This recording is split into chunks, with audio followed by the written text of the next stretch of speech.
Good morning, good afternoon, and welcome to This Week in Renewables episode 19, your bite-sized roundup of the renewable stories over the last 7 days.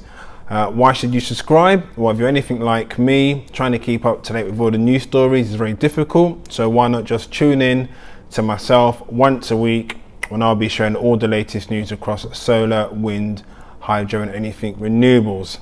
Whether you're listening via Spotify or Apple Podcasts or any other streaming platform, and whether you're watching via YouTube or LinkedIn, thank you again for joining me.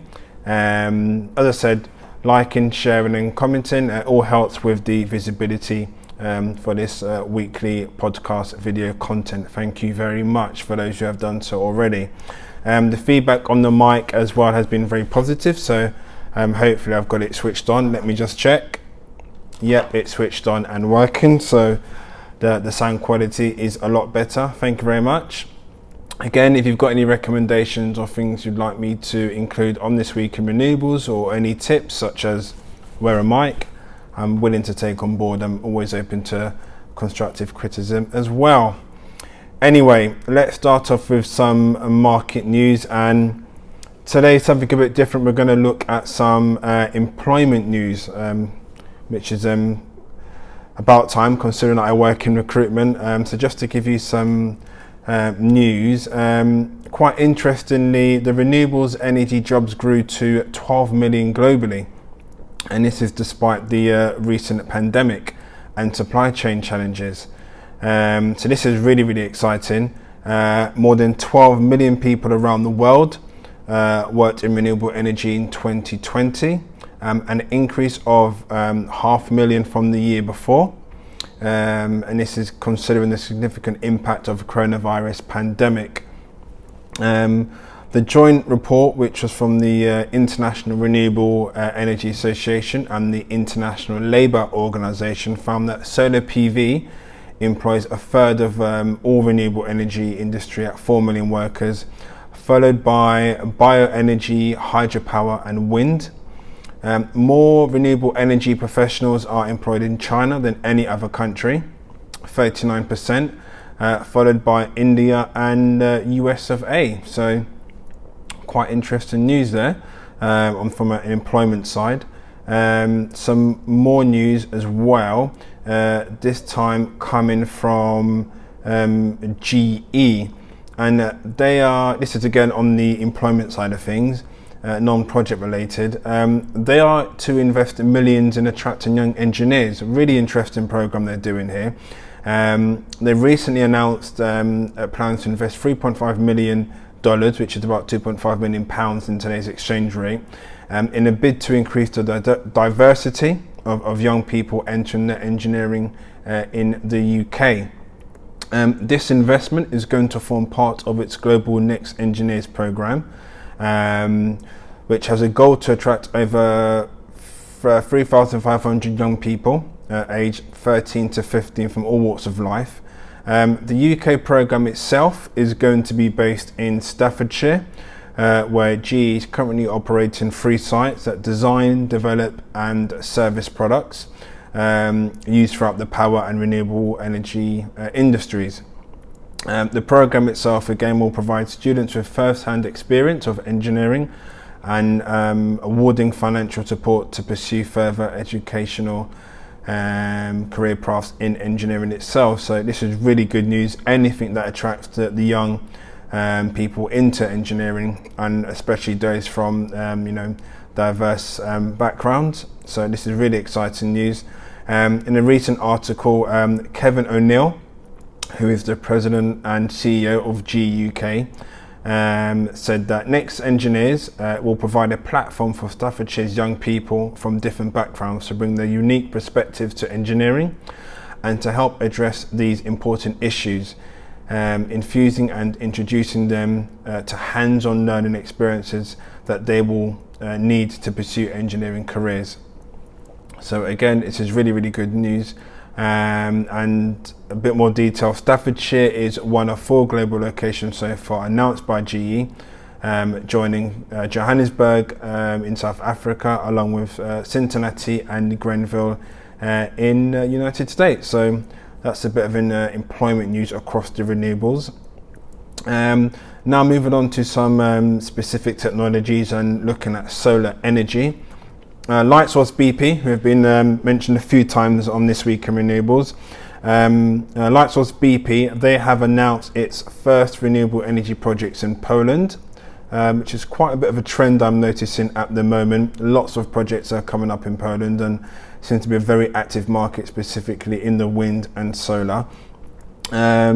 Just to give you a bit more news about this article, they have reached an agreement with a local energy company to develop 757 megawatts of solar energy capacity in Poland. The 9 projects will be developed in the regions of, I do apologize in advance for my pronunciation, in the Zachtonia Pomskie and the Lubyskie and the Donacki and Wolpolski. So again, I do apologize for my pronunciation there.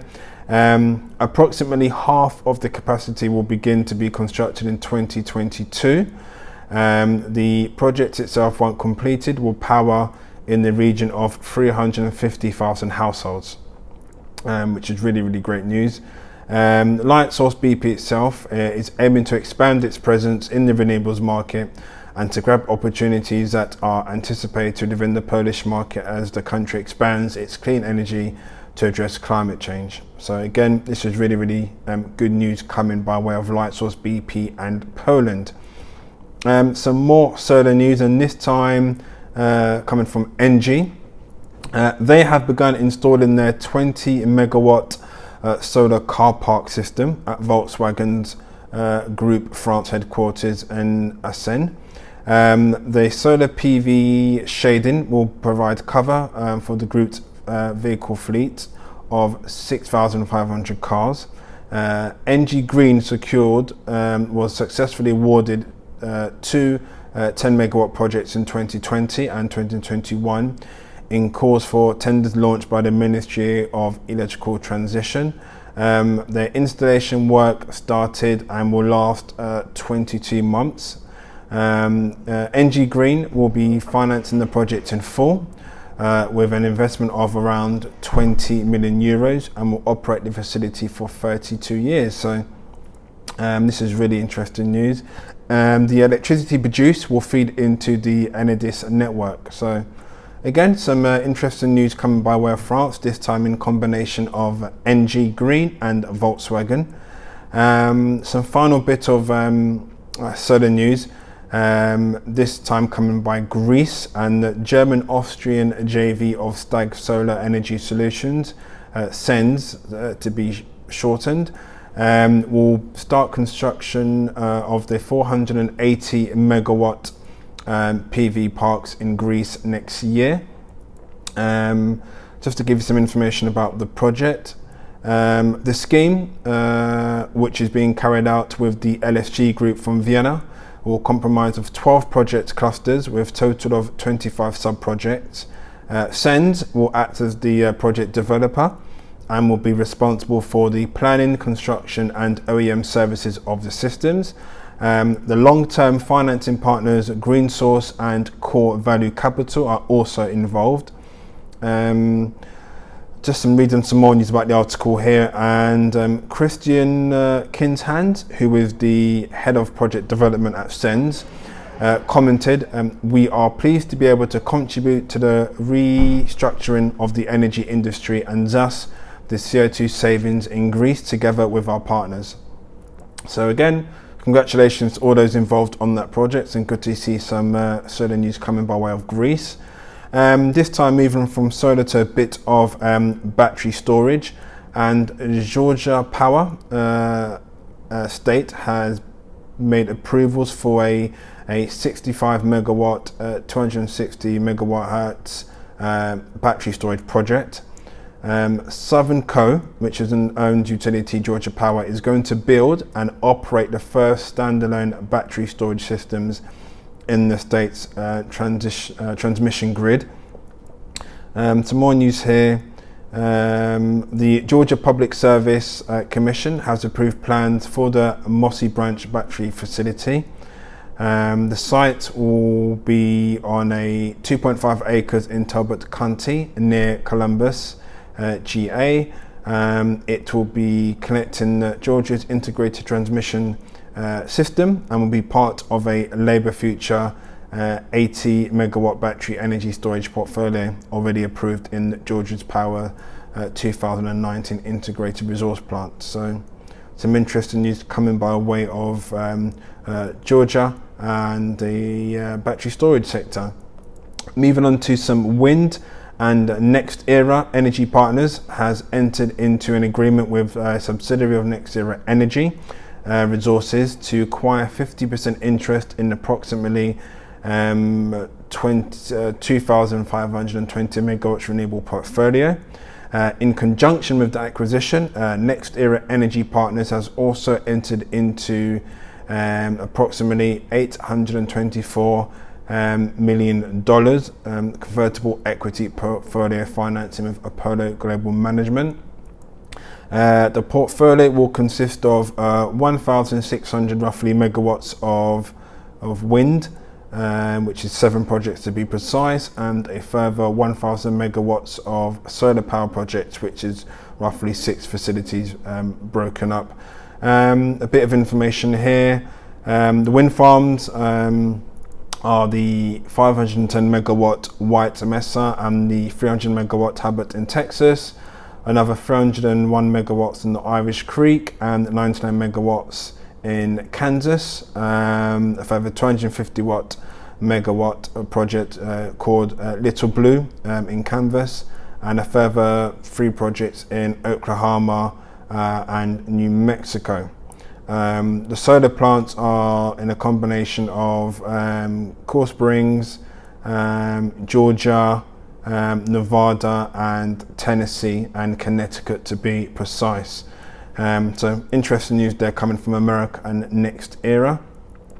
A bit more news on the wind side, and this time coming from Greencoat Renewables, who have acquired over 100 megawatts Ösask South Wind Farm in Sweden from Enercon for an undisclosed price. The project itself consists of 26 Enercon E103 and 10 E126 turbines, and was successfully commissioned in January 21. Enercon will continue to provide long-term operations and maintenance services. The acquisitions itself is Greencoat Renewables' first transaction in Sweden, expanding the company's operating presence in the Nordics. So interesting news there coming by way of Greencoat, who I believe is the first time to be mentioned on This Week in Renewables. Some more news, this time coming from Hydropower, and the upgrade has been completed at the Ust-Kanzaka hydro plant in Russia. The plant in the Norilsk, Russia region has been recommissioned following an extensive modernization project that saw the plant's capacity increase from 511 megawatts to increased from 400 megawatts to 511, so an increase of 25%. The plant itself, operated by MMC Norilsk Nickel, reached its full capacity after the last of its 7 hydroelectric units was replaced. This project was part of the palladium and the high-grade nickel producer Norilsk's program to revamp energy infrastructure and produce carbon-neutral metals. So interesting news there. And a final bit of news coming by way of Hydropower. Voith is to buy Siemens Energy stake in the German hydro turbine JV. The German's Voith group has agreed to take full control of its hydroelectric turbines, supplying a joint venture with Siemens Energy AG. It was announced on Friday. The transaction is expected to close near the end of the year's operating quarter, if approved by the regulators. The JV was initially set up in 2000 to combine Voith turbine knowledge with the generators know-how of Siemens, whereas today Voith Hydro has a comprehensive, extensive as a complete provider of water to wire solutions, which means the joint venture structure has little relevance for the business operating anymore, Voith noted in a recent article. That, my friends, sums up this week in renewables. Thank you again for listening and watching. Don't forget to subscribe, like and share. It all helps with visibility, and I look forward to speaking with you next week. Otherwise, take care. Goodbye.